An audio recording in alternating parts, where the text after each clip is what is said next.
राज्यात पळून जाऊन लग्न करण्याच्या वाढत्या घटनांवर आता विधानसभेत जोरदार चर्चा झाली आहे। अनधिकृतपणे विवाह लावून देणाऱ्या संस्था, छापील फॉर्मच्या आधारे विवाह करून देण्याचे प्रकार आणि त्यानंतर पोलिसांना दिल्या जाणाऱ्या तक्रारी यावर अनेक आमदारांनी गंभीर चिंता व्यक्त केली आहे। या पार्श्वभूमीवर शासनाने कठोर कायदा करण्याची मागणी सभागृहामध्ये जोरदार करण्यात आली। पळून जाऊन विवाह करणाऱ्या जोडप्यांची संख्या वाढत असल्याने राज्यातील सामाजिक वातावरणावर त्याचा विपरीत परिणाम होत असल्याचा मुद्दा विधिमंडळात पावसाळी अधिवेशनामध्ये उपस्थित करण्यात आला। आमदार कैलास पाटील यांनी अनधिकृतपणे विवाह लावून देणाऱ्या संस्था आणि मंगल कार्यालयावर तातडीने कारवाई करण्याची मागणी केली।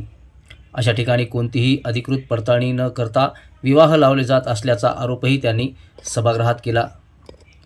दरम्यान आमदार प्रशांत बंब यांनीही या विषयावर लक्षवेधी मांडणी करत विवाहासाठी केवळ वयाची अट पूर्ण असणे पुरेसे नसून विवाहाची अधिकृत शासकीय नोंदणी अनिवार्य करण्यासाठी कायदेशीर तरतूद करण्याचीही गरज असल्याची त्यांनी मागणी केली। मी मंत्रिमंडळ तुम्हाला फॉर्म देतो, म्हणजे ठरलेलं आहे सगळं काय। आम्ही त्या मुलाचं मुलीचं नाव, आम्ही दोघांचे प्रेमसंबंध बऱ्याच दिवसापासून होते, सदर प्रेमसंबंधाच्या रूपात विवाहामध्ये करायचा आम्ही निश्चय केला असून त्यानुसार तारीख कोरी यामध्ये आम्ही आळंदी देवाची तालुका खेड येथे कायदेशीररित्या विवाह केलेला आहे।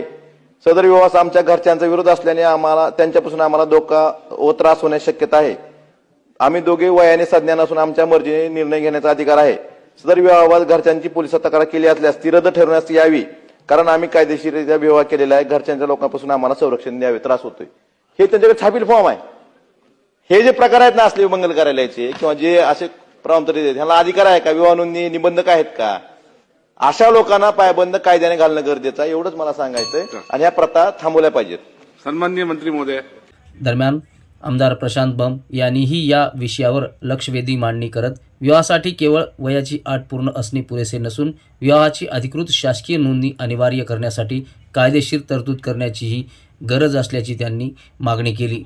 अध्यक्ष महोदय, सध्या ते अतिशय चिंताजनक आहे आणि ते याच्याकरता आहेत की वय वर्ष 18 म्हणजे नुकतेच 12वी पास जास्तीत जास्त ते मुलं मुली झालेले असणार आहे। अध्यक्ष महोदय, मुलगा सुद्धा काही कमावता 21व्या वर्षामध्ये अजून तुम्ही आणि मी कधी बघितलेला नसेल अध्यक्ष महोदय, परंतु ते वय, भावनिक सगळं अतिरेक, त्यानंतर समजा डोक्याची अपरिपक्वता, या सगळ्या बाबींमुळे आणि कित्येक जण तर मुलगी 18 वर्ष 2 दिवसाची झाली किंवा मुलगा 21 वर्षाचा झाला की ते तयारच असतात आणि लागलीच अध्यक्ष महोदय पळून जातात आणि त्याला गोंडच नाव देतात प्रेम विवाह।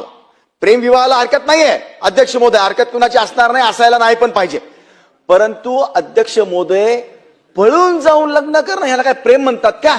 म्हणजे आपल्या आई वडिलांनी आपल्याला इतकं लहानपणापासून प्रेम दिलं, म्हणजे आई वडिलांच्या प्रेमाला लाट मारायची आणि आपण पळून जाऊन लग्न करायचं।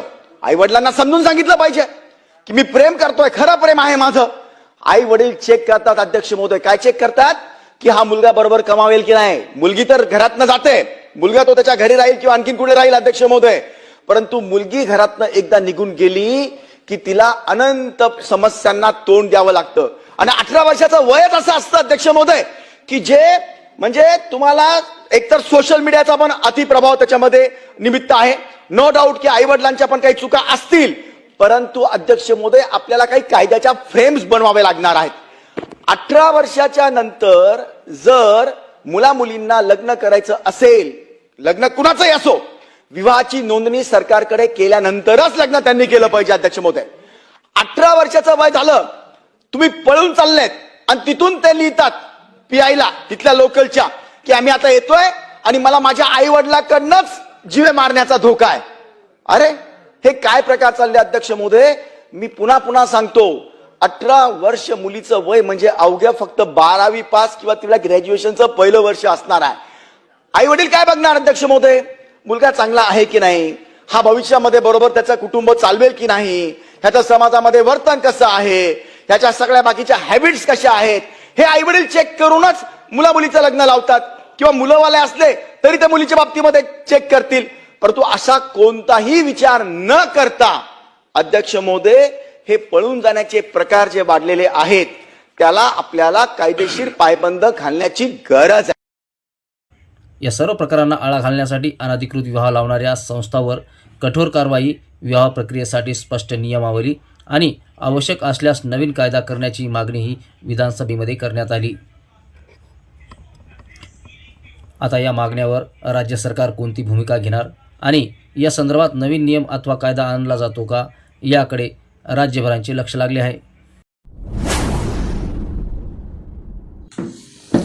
लोक परिवर्तन न्यूज लाईव्ह, लोकशाहीचा बुलंद आवाज.